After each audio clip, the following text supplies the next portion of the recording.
you should be able to do that in ways other than with money. We know we can do it with money, but what are the other ways that you can do that? And so if you can deliver voters, which is what we've been doing, and that's exactly what they need, then you should be able to ask for what you want, because you can say, you know, statistically, right, from a research, we deliver through these actions, Black Voters Matter, LaTosha Brown. You know, based on this data from this particular group, we have delivered this many people or this many votes to you. Thus and so, we should have these things, and this is what we want, and this is the timeline we want them in. We also have to be reasonable and give people time to do things. You know, one of the challenges of living in a microwave society is that people are just like, okay, you're in, do it now. That's not really how things work. You all know, we work at academic institutions. You just like, what you want to be doing and how long it takes to get it done is sometimes two very different things, right? So when people are like, have you thought about this? You're like, yeah, we thought about it 6 years ago. We've been working on it. Hopefully it'll happen in the next, 6 months to a year, But yeah, you should absolutely be very specific. I'm just very happy to see that he had come out about education today, because no one really talked about education during the whole political campaign. Other than we're going to do student loan forgiveness for Black students at HBCUs, which is important. But I'm of the mindset that Black students are Black everywhere, wherever they are. And so we need to be making sure that Black students are taken care of wherever they are in school, whether they're in community college or an HBCU or a four-year institution, primarily white or otherwise. But I do like that he came out and started talking about what he may or may not do, or what he intends to do with education, and to undo some of the damage that was done by Betsy DeVos, right? Particularly to our communities, and intentionally done by this billionaire. I call her billionaire villainous. That's the film person in my head, who's just like, oh, how do I mess with these people for the 4 years that I'm going to be in here? But we need. Education is important. Education is the only proven conduit out of poverty for Black people, period. And so we need to make sure that that's always on the agenda, and us getting a better education and access to it is always on the agenda. Do you think his wife, Dr. Jill Biden, could be part of that influence on why he's going to be focusing on education? Oh, yeah, absolutely. I mean, in relationships, it doesn't matter what the makeup is, there is always a partner who is influential. And President Biden, ooh, I like the sound of that. But President Biden, President-elect Biden, seems to be very much respectful of his wife and her accomplishments, and really shows deference to her advice on those types of matters, among many. So I definitely think that she will make some headway, and we will have much better things happening, hopefully, in the education space when he becomes president. Won't that be a nice contrast of first ladies? Yes, yes, yes. Like, she hold his hand. That's number one. Like, yay! She doesn't cringe when he touches her. Yes, that is something we're looking for in our first lady and presidential relationship. Yeah. Right. Be an example for us all. Yeah. Well, what I'd like to do now is segue to the Q&A portion of our talk tonight, and give our audience members an opportunity to either ask questions or maybe just contribute ideas to the discussion we're already having. So for those of you on the line, feel free to go ahead and unmute yourselves if you have a question for Dr. Burton, or even just a commentary to the discussion of where do we go from here. We're looking at the chat. I'm checking. I just want to draw your attention to the chat. I've been doing a recap just to give you all websites and interface, as Dr. Burton has been giving us some really good information here. And we will grab the chat and try to put it together and send it out to you all with some of those resources. So feel free to drop a question in the chat, or to use the function. You can raise your hand. We can see you on the view gallery so that we can grab your questions.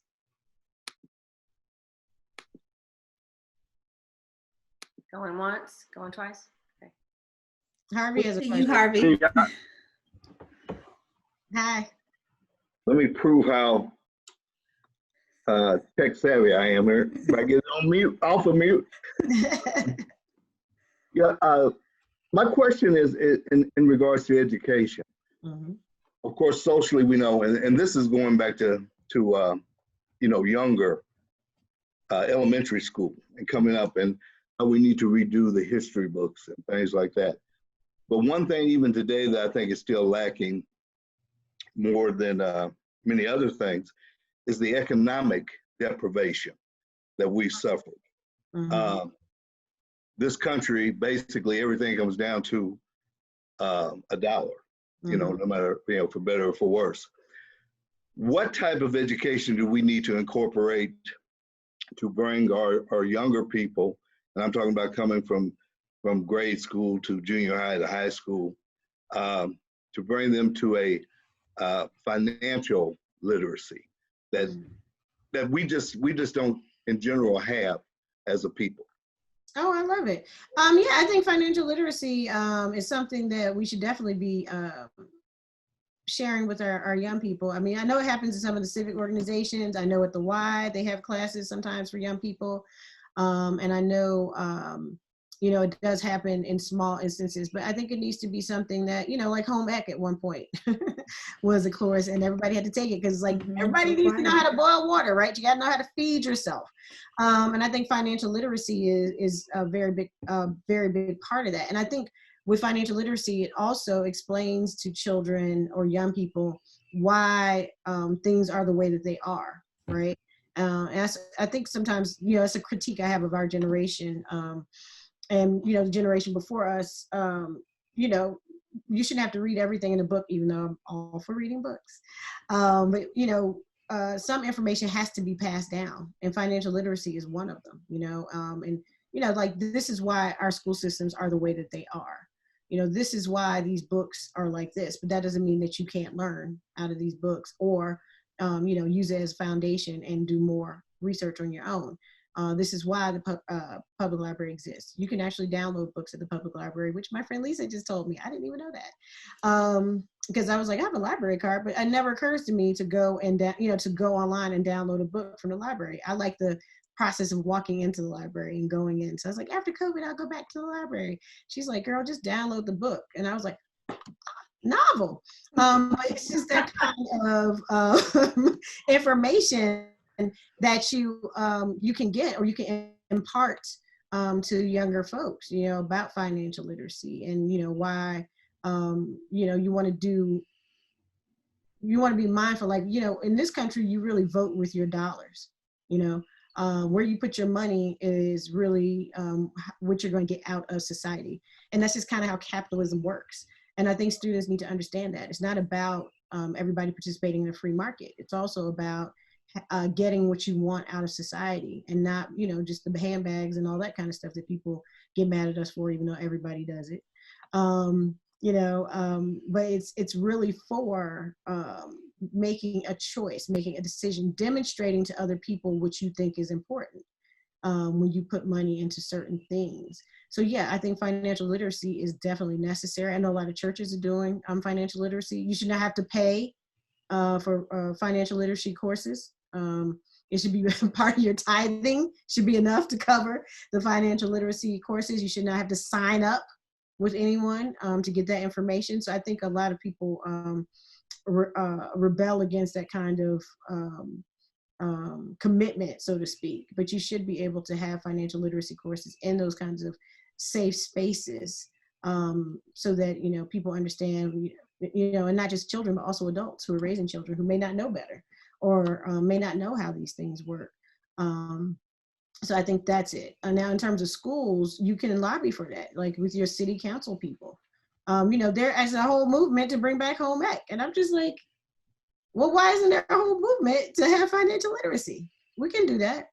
So, maybe it's a skills, like a foundational skills class. Maybe financial literacy scares people because, oh my God, Black people will learn what to do with their money and they'll take over again, I don't know, but maybe it's a foundational skills course, and that incorporates the Home Ec, and that incorporates the financial literacy, and that incorporates, just basic hygiene or whatever. I don't know. But, there's something that you can codify, especially as educators, right? You can present that will benefit everyone, because that's what we do. We come up with things that benefit everyone. So they can be more, they can be better fiscal citizens as well as American citizens. Hi, can you guys hear me? Yes. Okay, so I'm in my car, so I wasn't sure. I had a question. This is Lewis, by the way. I had a question, and it's a conversation I found myself in a lot, especially regarding this election, especially regarding the 2016 election. There's the whole argument of the quote unquote lesser of two evils and whatnot. And I feel kind of hinging, just kind of piggybacking on Mr. Williams' part with regards to education.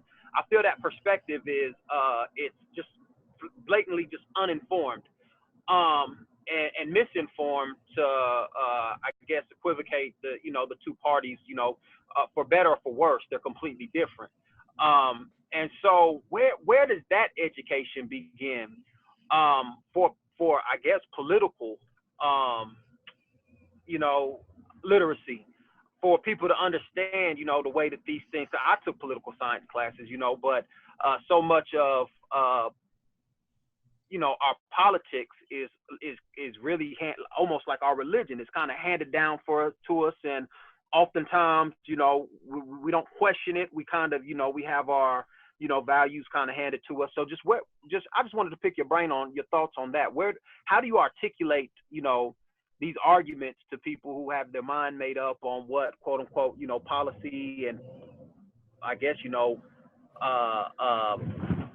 just what policy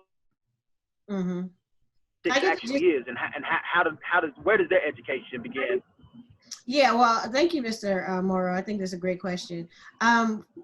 Because we're at a academic institution, you absolutely can be having those conversations and discussions in different ways, whether it's with student organizations, whether it's in your classroom, whether it's in your curriculum design.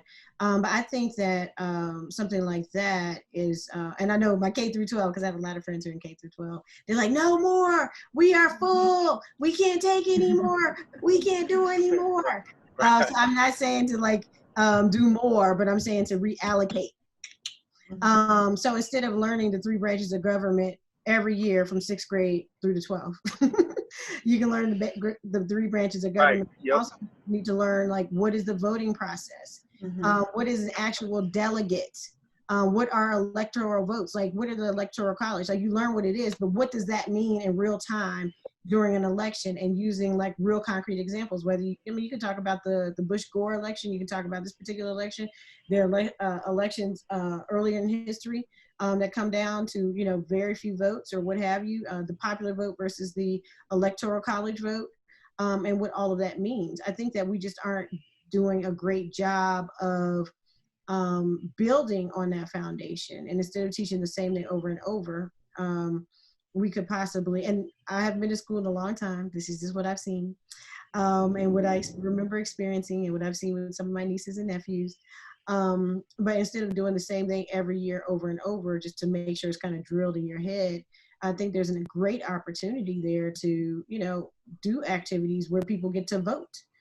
This is what it happens. This is what it looks like. This is what an absentee ballot looks like. You might get this in the mail when you're of age. This is when you can vote. This is how you can vote. This is where you can go.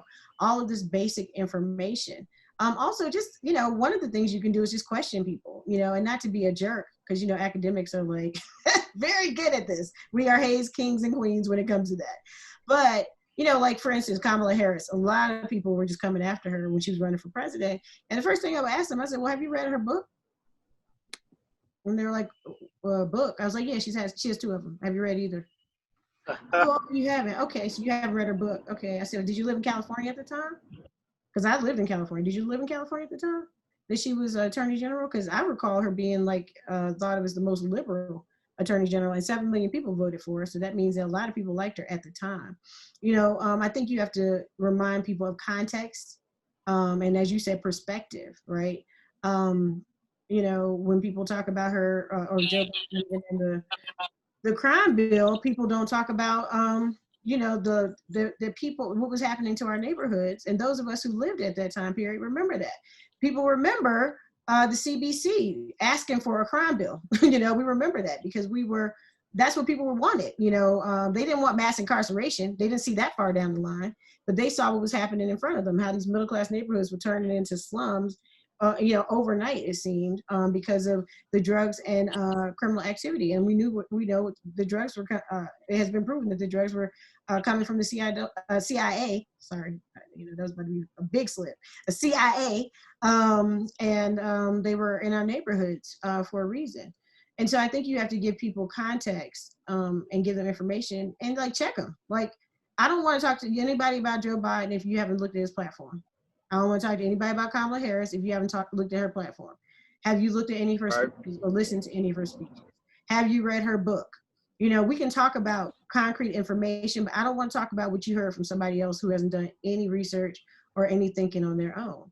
And I think if we start framing things in that way, then it's easier to have those kind of conversations. And you know, really, some people have to be shut down. It's like, I don't want to hear about your conspiracy theories. Where are your facts? You don't have any? Okay, well, call me when you got some facts. Otherwise, I'm gonna go talk to people who deal in facts. But I think we just engage, and someone wrote on here about social media. We engage too much and too long with people who don't know what they're talking about. So why do we give them the audience? You don't know what you're talking about. You just, you know, when that's they gotta go. And So few. I'm sorry. I was just going to say, yeah, real quick. I was going to say we do have another question on the chat. So, but you go ahead, and then I want to get to this other question on the chat. Go ahead. Thank you. It's so frustrating to me because so few people understand the difference in the basic Republican platform versus the Democratic platform. Mm-hmm. The Republican platform focusing so heavily on personal issues to distract you away from the fact that they're trying to take all the taxpayers' money to put into their own pockets by contracting with defense, heavy defense spending, you know, heavy police presence spending, those types of things. Whereas the Democratic platform is based on social programs and helping. It's our, you know, it's where we have a voice and we have a way of participating and getting our taxpayer money to pay for things that we care about, and not just, you know, lining the pockets of these defense investors and, you know, weapons producers and gun producers and things like that. People don't understand the basic two-party system. They don't understand the basic platforms because they're not getting it. They're not paying attention in class, or it's not being taught. And so you know, it's just so frustrating to deal with these so I think Republican people. It's just so frustrating. Thank you, Gail. Anyway. I think what you're talking about is willful ignorance. And again, I feel like you can't do anything about willful ignorance. Like if I bring you all of that, because you just laid out very concretely what the different things are, and whether you decide, you know, maybe you are into defense and you want to have most of your money go there, and maybe you are a fiscal conservative and you're a social liberal. I don't know. There are lots of different categories you can fall into. But the fact that people say things like, oh, there's no difference between the Democratic and the Republican Party, that only happens if you're outside of the United States and this is a democracy, right? Then you're different from everybody else. But in the United States, we are actually very different in a lot of ways. And especially when you talk about the extreme, and I use the word extreme in quotes, but we talk about people who are considered to be extreme in either party, so to speak. So no, I think you raised a great point. I'm not saying, I don't think it's not being taught. I think it is being taught. I think that people have willful ignorance because they are driven. People in this country don't want to admit that the extent to which they are driven by racism. Like, we don't even say racism anymore. We're like, oh, that's racial. No, it's racism, right? It is disenfranchisement. It is a very specific thing that happens. But people in this country, and this is why the numbers, to get back to what you were talking about, Melanie, as well, are, you know, so close, because people will not admit their racism. They will not admit their biases. They will not admit, we all have them, biases. Now, racism requires power. That's different. But biases, we all have them. We all discriminate in some way, shape, or form, whether it's me taking your question or another question, whether it's me listening to you intently or just kind of like, well, I'm not gonna really listen to this woman because I don't really know who she is. I've never met her before, versus someone else I know where I'm just all intent. You know, we make these kinds of judgments in our minds. This is how our minds work. But people won't even admit that. So again, when you're dealing with willful ignorance, you can't really do anything about that. But what you can do is just stay focused on what your agenda is, focused on the facts, and focus in laying out those facts, you know, and then, you know, saying, listen, I can't have this conversation with you. You don't have enough information. So once you look at Mr. Biden's platform, once you look at, you know, Senator Harris's you know, Vice President-elect Harris's platform, or history, and there are things that can be criticized for sure. But you got to have a conversation about it. Like, I need you to have some information. You're not going to just say what other people who are also calling her out of her name are saying. Like, I'm not listening to that. And so I think that that's a way to do it. But yeah, I think, again, we just give too much weight to people who just don't have and should not be in the conversation because they just don't have the information. Thank you for that point, Gail. Thank you. I do want to be respectful of time. I think we will have time for just a couple more questions that I want to take from the chat. There's a couple of folks that have left questions there. Ms. Rayana asks, you talked about how we have to be specific when asking politicians for change. So in turn, do you believe protests or petitions, specific demands are more effective when asking for change? I don't know if they're more effective. I think sometimes you got to ask. And I think sometimes people start at the protest, which is cool because they've worked historically. But you have to ask the question, you know, have you done everything in your power that you can in order to get what it is that you seek? If you have not met with your, you know, local, your council person, your county person, tried to build a case with facts, right? And with your, you know, if you're talking about a state, your attorney general or things of that nature, some things have to be protested. Like, you know, Breonna Taylor and George Floyd. I mean, just some things are just egregious. Yes, you absolutely have to protest because you have to physically and visibly demonstrate your disgust while you have other folks who are in there, whether it's the lawyers or the community activists or the city council people or whatever, working on your behalf. But you also have to engage those folks on your own. And I think a lot of times, at least what I find with younger people, my generation of student, is they're looking to us to do something. And I'm like, no. Like, civil rights movement, they were teenagers. They were doing what they needed to do at a very young age. So, you know, they look like adults because they were well dressed. They were teenagers. And so you are young and you are in control of your life and you can take control of your life. And you can ask for what you want and you can request a meeting. You're a student here. You can request a meeting. I'm sorry, you're a student here. You can request a meeting with someone here, whether an administrator, what have you. You can request a meeting with your city council person. You live here. You pay taxes here. You can request a meeting. And so I think that you just have to sometimes, for example, I was at a school and they wanted, the school was doing business with Bank of America, and this is at the time Bank of America. At this particular time, they've done it since, but they were treating communities of color horribly. And so they wanted the school to not do business with Bank of America. This was at JCSU when I was a professor there. And they had done all this organizing, they were about to do protests and all this kind of stuff. And that was back when I was really radical, so to speak. So they were like, Dr. Burton, you know, can you look at our platform and tell us what you think? And I was like, yes. And I looked at it and I said, because I've been doing protests since I was 17. I led a march of 800 people when I was in high school. And I looked at it and I said, did you ever meet with the people who make these decisions at the school? And they were like, No. I said, did you ask them to stop doing business with this particular bank? No. Did you ask them if you could have an option? Like, could you have some, because, you know, they had the ATMs on campus. Did you ask them if you could have like a credit union or something like that and lay out the reasons why that would be better for you? Like, no. I said, well, then put this protest on hold. Go to the administration and ask them what you know, for what you want, and give them an opportunity to do it.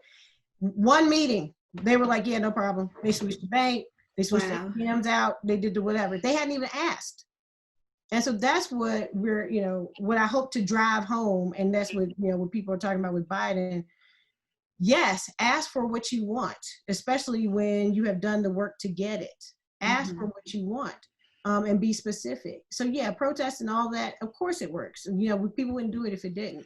But make sure that you've done everything that you can, so that when people are like, well, why are you protesting? You say, well, we tried this, and this, and we didn't get what we wanted and what we need.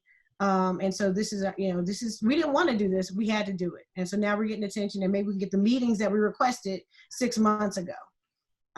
You know, but you have to do what you can do within the system. And I didn't believe that when I was younger. I know it now. That's how you do it, right?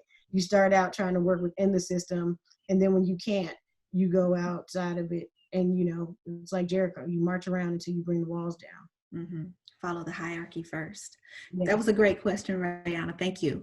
The other question we had in the chat was more of a comment. Sarah, she says, I have a major concern about the toxicity of social media and the digital divide, good internet or no internet in a household. So maybe as the media expert and influencer that you are, can you speak to that a little bit? Absolutely. You have to watch your children's, I know it sounds impossible because they're always on it, but you need to monitor the amount of time that you have allow your kids to be on social media.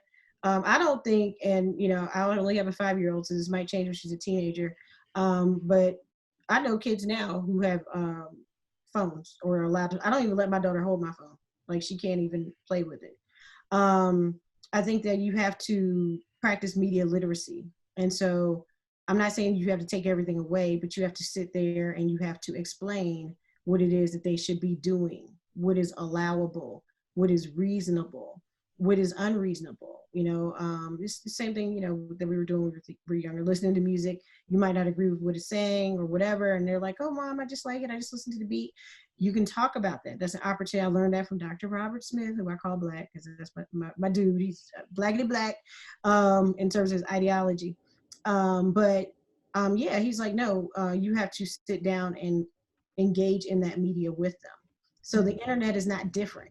You can't just have your kid in front of it. And there's too much stuff going on. Like, there's too many, and this sounds like this is me and being a mom of a 5-year-old, but I'm like, I'm not going to have predators sneaking stuff in to videos, kids' videos and stuff like that, and get my kid away from me or having them think about stuff. Because I'm going to be sitting there watching it with her. And if you can't watch and you need sometimes to have that moment to yourself, then pick out what they're going to do. They are children. They're not supposed to be telling you what to do anyway. You know better than them. And it's not about being old fashioned, but it's about being safe. So you're right, toxic. Limit the hours. When they're on, you make sure you stay on. You need to be a follower of your kids. You don't have to have your name on there. They need to know who you are, and they need to know that you're watching, and that you have other people watching, and not to be creepy, but to make sure that they're okay, and to help them manage themselves, because there's so much tomfoolery on the web, and toxicity is a great word to call it, that you have to do that work. So it's one more thing to do as a parent or as an adult. But yeah, you have to manage that and take a break. I call it a media fast. I do that. I used to do it before, you know, all of this took off, but I would do a media fast like 2 weeks out of a year where I just was not reachable. I wasn't on social media. I wasn't anything. I just would just decompress from it. And so I think that people need to do that. That goes back to self-care. You know, if you are in a space where people are bullying you or being mean to you or making you feel bad about yourself, then you don't need to be in that space. A social media detox. I absolutely think that That's should right. be part of our self-care regimen. Absolutely. Well, Dr. Burton, this has been a truly enjoyable evening. We want to thank you for your time. I also want to mention that Nicole has put some great information as well as the link to the Burton Wire in the chat session. And so if those of you that are still on with us, take a quick peek at all of the wonderful information that Nicole has listed there. And this session is recorded. So, but I don't know, Linda, how can people access it at a later time, or can people access the recording at a later time? I'm sorry, I was trying to capture everything in the chat also. Uh-huh. So I failed to start recording until we got to just the question and answer section. Gotcha. So Gotcha. we will put that up on the YouTube channel at some point, so people can at least listen to the great questions and the great answers that were provided. So yeah, and then I'm copying the chat. If you RSVP, we can probably send this information out to you.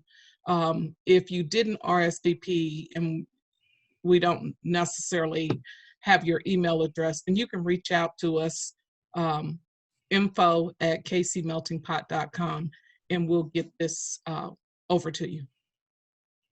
Thank you, Linda. Thank you.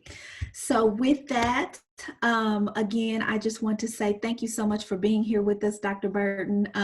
You have really given us much to think about on where do we go from here. So we appreciate your time and your expertise. This has really been great. I do want to just ask Nicole if you have any final thoughts before we let everyone go. Anything you wanted to announce or remind us of? We'll probably be sending a recap email with some of the great points that Dr. Burton shared with us. And also stay tuned for our next event on the Talkback series. We're going to be featuring where Black actors have entered into the history of classical theater, talking about Ira Aldridge all the way through this current moment with contemporary adaptations of Shakespeare by Kenny Leon and others. And we'll be joined by Baron Kelly, Dr. Baron Kelly, University of Wisconsin-Madison, and taking us into another vibrant, amazing conversation. Thank you all for coming out, and we hope to see you next time. So you guys go check out the Burton Wire to get more of Dr. Burton. BurtonWire.com, absolutely. Yes. Thank you all. Have a good night. Thank you.